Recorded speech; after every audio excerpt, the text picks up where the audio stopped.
Hi, this is Coach Chris Makuta from Atlas Xtreme Team out of Yorkville, Illinois, coming to you from inside Gen X Labs. Today's topic is going to be all about improving your throws. Recently had a discussion the other day with some students regarding how to get better at improving your throwing. And I said, man, you got to work on it outside of class as much as you work on it in class, probably more. Got to put in those reps, got to put in the time, and you got to put in the effort. So, we're going to get right to it. First, I'm going to go ahead and break down what goes into some good throwing. After that, I'm going to show you how to start from scratch and work your way up into some high amplitude drilling that will hopefully improve your throws. Okay, so let's get started with the explanation of a few principles when it comes to throws. And I'm going to go ahead and borrow those principles from judo. The first principle is called kazushi, which basically means off balancing. In order to perform a throw against somebody who is resisting, typically you need to off balance them. And there are several ways of doing that. However, I'm not going to get into that right now. Just know that you will be pulling and pushing your opponent in order to off balance them.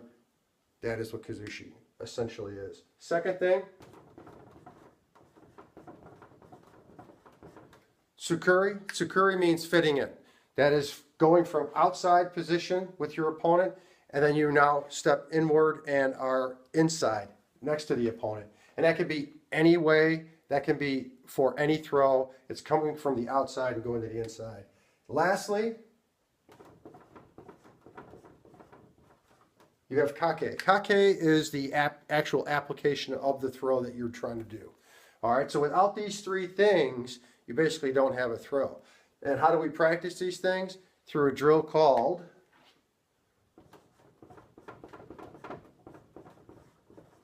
uchikomi. Uchikomi are repetitive entries. These are what allow us to get the maximum amount of reps we can get on any throw. And it's no different than if you're hitting a speed bag constantly over and over and over and over and over and over. You are constantly repping out that bag. That's exactly what you're doing with uchikomi, okay? And typically with uchikomi, at the end of the time, whatever that time is, say 30 seconds, the bell goes off, and then bam, you go ahead and apply the throw that you're repping over and over. So now let's move into how we work on developing a particular throw. And I'm going to go ahead and use Tayatoshi, which is means body drop. And it's one of my favorite throws. So I'm going to go ahead and show you what I do to practice getting that throw from point A to point Z as far as application goes. All right.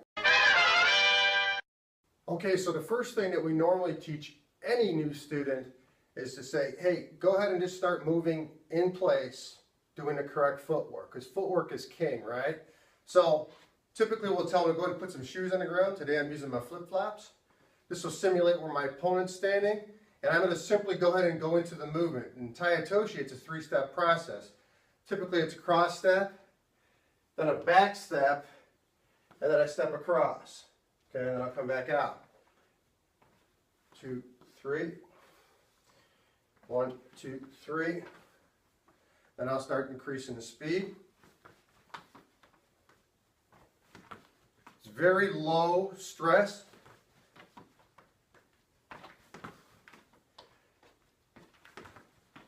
And then I'm going to start trying to really move into it. Almost like I'm trying to apply the throw for real.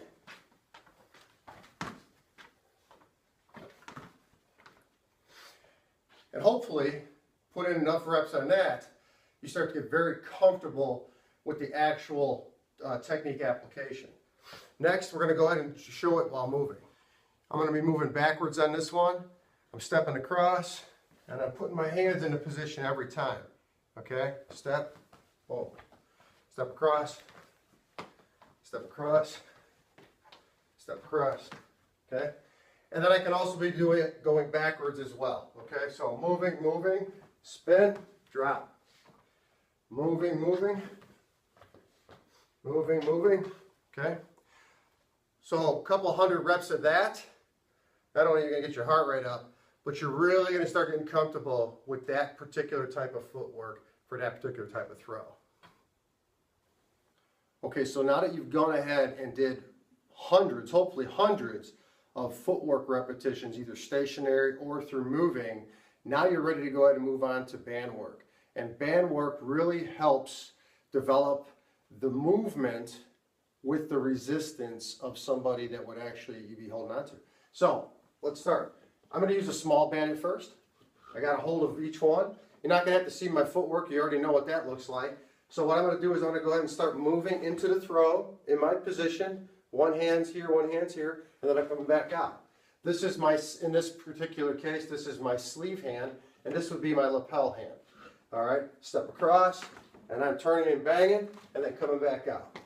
Okay?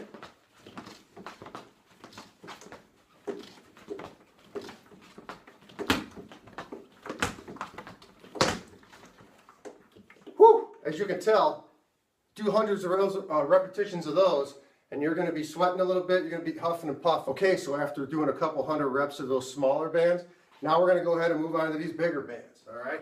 A little bit more length on them too. Still going to put my hands in the same position, stretch it out a bit, and then start getting your repetitions in.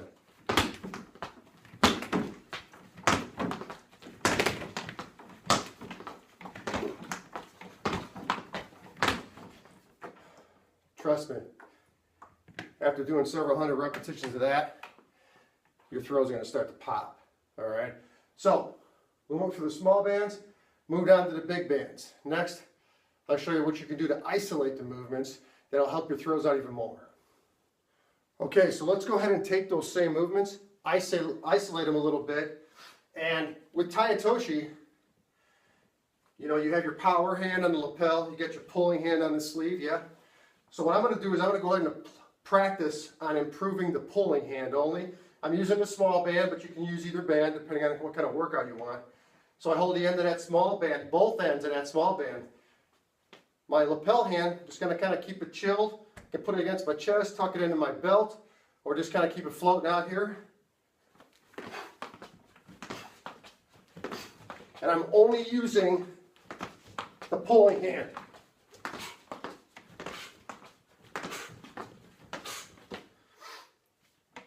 Once you're done with that side, go ahead and switch to your power hand, okay? This would be where your lapel is at. And go ahead and work on that as well. This one again, against the chest, tuck it into your belt.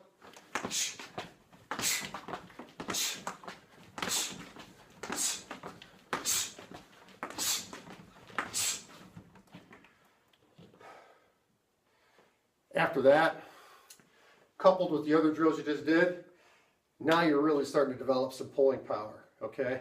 Your kazushi is starting to get a lot better. Your application, your kake, is starting to get a lot better, all right? Next, I'm going to show you how to really make it explosive. Okay, now we're in another part of Gen X Labs. This is where the real work goes down, all right? However, listen, today I'm going to go ahead and use my squat rack, but know that you can go ahead and put this around any solid object, something that's not going to move too much, a tree, pole, whatever you got available. Take your belt, all right? You're going to do the same thing you do with the bands, but with the belt, all right? And this one here, I want you just to know that if you haven't done enough reps on the other bands, don't try this right away, all right? You're going to be locking muscles into places, and if you're not warmed up thoroughly, you're going to hurt yourself, all right? And I know this for a fact. So, grab your ends, lapel hand, sleeve hand. I'm going to do my motion, and you can see how that locks right in place. Step back out, locks in place.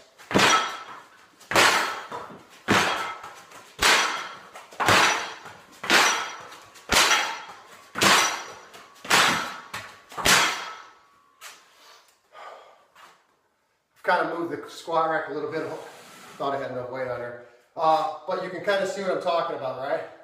That thing's locking in place. It's not allowing me to go all the way through. And if I don't have my throwing form down, my footwork down, my my structure locked in place, that can hurt you, all right? So as I'm applying this particular throw, this is stopping in place, and then my other arm, my pulling arm, my strength arm, hits that band.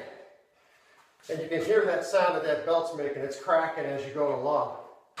So, let's recap. Solo footwork, just stand still, get the footwork down. Then go ahead and start moving, both forward and backwards with that same footwork. Keep your hands active.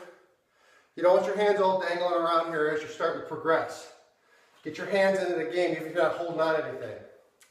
Then move on to band work. Okay? Start with a small band, move on to the big band. All right? Then start to get into band isolation. And after you're done with that, you're ready for the hard stuff. All right? A couple 100,000 reps of that. Ain't no one going to be stopping you. Hope this helped. Again, this is Coach Chris Makuta from Atlas Xtreme Team out of Yorkville, Illinois. Look forward to dropping some more knowledge on you later on. Take care.